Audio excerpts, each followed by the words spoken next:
Earth 1 is an alternate universe within the DC multiverse, a different take on your favorite superheroes, and we've already covered Superman Earth 1, Batman Earth 1, and Wonder Woman Earth 1.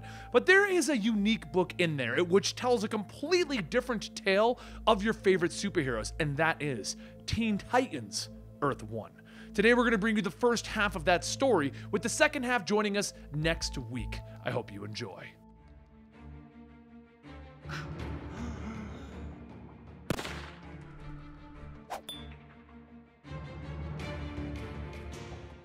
In the beginning, there was a vision of two people attempting to flee their planet, and then there was a crash, and the two were found by a group of humans. The humans found the alien and her husband, and also their child. The humans took the female alien away and they contained the baby. The female alien shouted and screamed in her native language for her child, but then it all faded to black. Raven opens her eyes, repeating what the alien said, and immediately runs to the bathroom to throw up. Once Raven cleans up and gets dressed, she steps out onto the Navajo reservation where she lives with her grandfather. Her grandfather asks what's wrong, come sit with him for a bit, and she tries to tell him that it's nothing, but her grandfather says that she can't lie to him. She dreamt again, didn't she? She sits on the bench telling him, yeah, a bad one. What does it all mean? And her grandfather says that it doesn't matter what he thinks, they're her visions. She laughs, telling him that she doesn't believe in all of that old Navajo stuff. And her grandfather smiles, telling her that he is an old Navajo. She should believe him. He was like her once. Visions stopped coming to him the day that she was born, and now it's her turn. Soon it'll be her time to leave this place and follow her dream, no matter where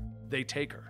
Meanwhile, over in Monument, Oregon, Tara wakes up to pour herself some coffee when her mother Rita stumbles in asking what time it is. Rita grabs the cigarette from Tara, telling her that she had a late shift at the restaurant and she knows that she shouldn't be smoking. Tara says the restaurant closes at 11. She got home after 1. Rita ignores the question, and Tara then asks if she could get a ride to school. Rita groans, stating that she forgot that this was the first day of school. She's not really feeling that great. Can she just walk? Tara pours her own coffee, telling her sure. Remember when you and Dad used to drive me to school every day? Rita tells her every time that she tries to get back at her, she always brings up her father like he was a saint. Well, he wasn't. He's the one who left us. Tara packs up the rest of her things, telling her, yeah, I wonder why. Also along their way to school is Garfield's adoptive father, dropping him off at school, asking if he's nervous. Gar says a little. High school's bad enough, but this whole fast track thing? Steve stops him, telling him that the fast track thing isn't a big deal. All it means is that he's 2 years younger than the rest of the juniors. If he really wants to, and Gar tells him it's fine, he appreciates that. This is an opportunity to skip 2 grades and meet older girls. Steve laughs, telling him, that's my boy. As the two pull up, Gar gets out and Steve tells him that he loves him, and Gar tells him he loves him too. Tara walks by taking off her headphones, telling them, "Aw, that's so cute." But as Tara continues on, she sees her boyfriend Victor and they kiss. And she tells him that he didn't call last night. Vic says, yeah, him and Danny were out late. Sorry about that. We got wasted last night and I just forgot. Tara tells him that it's okay. They should at least hang out tonight, so he better get his mom's car. At that same moment, Vic's mother, Eleanor Stone, who also happens to be a teacher at this high school, shouts, "What the hell do you think you're doing? Class started 2 minutes ago." Vic tells his mom to chill out, and Eleanor then asks Tara if she plans on being late for her first day as well. Tara shrugs, telling her, no, I was just heading in. But as Eleanor turns to go back in, Vic starts scratching himself, and Tara asks what's wrong. Got crabs or something? Vic tells her, no, I'm just allergic to this place, but yeah, we'll hang out tonight. A few moments later in class, Eleanor begins to go over roll call, and when she gets to Garfield Logan, Gar raises his hand stating here. Vic turns back going, whoa, Garfield? Are you serious? And Gar tells him, actually I go by Gar, so... The entire class begins to laugh, and Vic asks, are you like 10? Are you even in the right class? Eleanor slams her fist onto Vic's desk, telling him that that's enough. Unlike him, Mr. Logan cares about his future. He's been fast-tracked, and she expects all of them to treat him with respect. Which also reminds her, there's another new student, Joseph Wilson. She's had the pleasure of working with Joseph this summer as a part of a special mentoring program. As the day goes on, the bell rings for lunch, and as Tara tries to talk to Vic, he seems rather distracted. She flicks a pea at him, shouting, hey! And Vic tells her that it's just that the new kid has been hanging around his mom. Something about him's a little weird. Just then, Vic jumps up from the table and Tara asks what's wrong, and Vic tells her that he's been feeling like crap all morning. He'll be right back. He runs into the bathroom, splashing water on his face, and that's when he begins to feel something. He lifts his shirt and he sees some kind of metal along the top side of his torso. He touches it, but as he does, it pushes in and creates a ripple effect. Suddenly, an image flashes before his eyes and he hears a woman speaking an alien language, with one last word being, help. He pulls back his hand and the metal follows his finger, and then it quickly absorbs back into his torso. Just then, Gar opens up the stall door looking at the metal, and Vic quickly turns to him telling him, you didn't see nothing! and he storms out. As Vic leaves, Tara stomps him, asking what's going on. He's totally freaked out. A few seconds later, Gar steps out, telling them that he's sorry it was him. Too much Mexican food last night. And Vic just walked into an old Logan toxic cloud, right, Vic? Later that night, Vic and Tara head over to the park to spend some time alone, but as soon as Tara's hand starts to move down, Vic freaks out, telling her to wait. Tara gets off of him, asking what the hell is going on with him. And Vic says, look, there's something I need to show you. I'm pretty sure it's nothing, but he lifts up his shirt and Tara sees the metal, and Vic pulls on it, telling her that he thinks it's coming out of him. Tara then reaches over to touch it, but as her hand gets close, the metal reaches out, wrapping around her hand. Just like with Vic, Tara sees the image of the woman speaking an alien language, and she pulls back, shouting to make it stop. As she screams, the ground begins to rumble, and Vic and Tara ask what was that. She gets out of the car, shouting not to touch her, and runs back home. But as Vic gets out to chase her, he looks at the ground and sees that it's cracked, like something was pushing on it. Later that night, Vic returns home, walking right into his mother's office, telling her that he has a bit of a problem. She sighs, shouting, what is it? I'm quite busy, and if you need money again. And he yells at her, no, that's not it. There's something wrong with me. Eleanor gets up from her chair, stating that she's known that. They have been meaning to have a little talk about his attitude. And Vic says, no, that's not it. Just look. Vic lifts up his shirt, and Eleanor stares at the metal and smiles, telling him, finally! Back with Tara, she runs inside, calling for her mother, asking if she's home. Rita leans up from the couch, stating she didn't hear her come in. And Tara begins to state that she really needs to talk to her, but that's when she sees the bottle in front of her mother, asking if she's drunk. Rita yells, don't walk away from me. This is still her house. What is your problem anyway? And Tara grabs the bottle, telling her that her problem is that her own mother is wasted again. Rita puts out her cigarette, yelling, give me a break. You're just being so dramatic like your damned father. You're just a stupid little brat.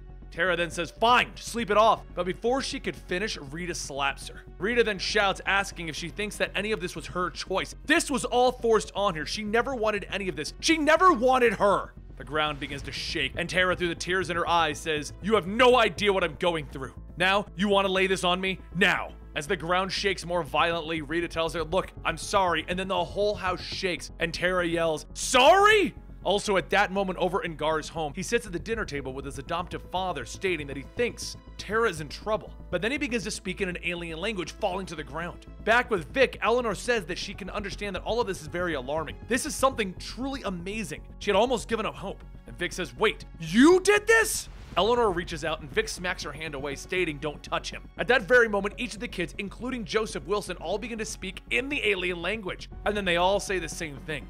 Need help. The image of a woman appears before everyone, and collectively it says, Am Starfire, need help. All of the kids begin to run out of their homes, and while Joseph sits on the beach, he draws a picture of Eleanor. He closes his book, and then he hears rustling from the bushes, and seconds later, Tara runs out in a panic. Joseph asks what's going on, and Vic runs out, trying to pull the metal off again, shouting, get it off! Tara tries to stop him from pulling at his skin, and Vic shouts, you don't understand, my mother did this, I'm just scared. She pulls away, stating that she too was in her house. She can't explain it, but it was like an earthquake or something happening. And then another voice calls out that it's not just them, and everyone looks back to see Gar. He tells them that he saw it too, this place, the crash, all of it, and apparently he's a cat now, a green cat. Vic then asks, are all of them thinking the same thing? What are we? Over in New Mexico, Raven's grandfather asks, there were 4 of them? Raven tells him yes, all around her age. She's never seen any of them before, but she feels as if she knows them. Does that sound crazy? Raven's grandfather tells her no. Never let anyone tell you that you're crazy, you're special. And now tell me about these 4. She goes on stating that they are not much younger than her, and there's someone else too, but they're not really a person and she has no idea who she is. She thinks they might be in trouble. As Raven looks around, she sees a cave that they were walking into, and she asks her grandfather, what is this place? He shines the flashlight at the wall, stating that when he used to dream, he would come here and write it all down. On the wall is different images. One of a fish, one of a green animal, one of a robot. But all of the images point to one thing in the center, a black raven. He points at Raven, stating that that is her. She will be the one that saves all of them. She touches the wall, asking how, and her grandfather says that she will know when the time comes. But if it's like she said and they are in trouble, the time is coming soon. Back in town, Eleanor calls on Tara's mother, Rita, Joseph's father, Slade, and Gar's adoptive father, Steve, telling them they need to hurry and contain this. He's going to be sending another team. Rita shouts that Tara almost killed her. None of them signed up for this. And Eleanor snaps back, telling them, yes, you all damn well did, all of you. This was a part of the greater project. Steve tells them that, yeah, that was over a decade ago. Things changed. These are our families now. And Eleanor tells him, oh, please, you really want to call what you have a family? Steve walks up to her, telling her, how dare you? This was not supposed to happen, not like this, and all at once. If you're not going to help these kids, I'm gonna call someone who will. Eleanor reaches into her coat and she pulls out a gun, shooting Steve in the head. Slade grabs Eleanor, shouting, you monster. And Eleanor tells him, oh, please. I expected the sentimental nonsense from Rita, but not him. He's the one with the most blood on his hands. That's why I called and recruited him. So it's probably time for Deathstroke to suit up. Back at the beach, Vic tries to pull the metal off of his own skin and Tara tells him to please stop. They're gonna figure all of this out. But while Tara tries to comfort Vic, Gar looks at Joseph asking what's his deal, no metal parts or cat ears. And Joseph says no, he just saw the same thing and as far as he can tell, he's totally normal. Gar says lucky him. I'm not sure about the rest of them, but everything went crazy when I saw that lighthouse over there. Joseph then asks, why don't we just go to your parents? Maybe Dr. Stone can help us out with. And Vic shouts to Joseph that just because he got to play junior scientist with his mom all summer doesn't mean that he knows a damn thing about her. Joseph lowers his head, telling him, I'm sorry, I just didn't think running is the answer. Just as Vic begins to walk away, another voice tells him that he's sorry, but they aren't going anywhere. And Slade steps out, suited up as Deathstroke, telling them, I don't want to hurt any of you, but if I have to, I will. Joseph asks, Dad? And Vic asks, this guy is your dad? And there you have it, the first half of Teen Titans Earth 1. I hope you did enjoy that because I thought it was a fun take.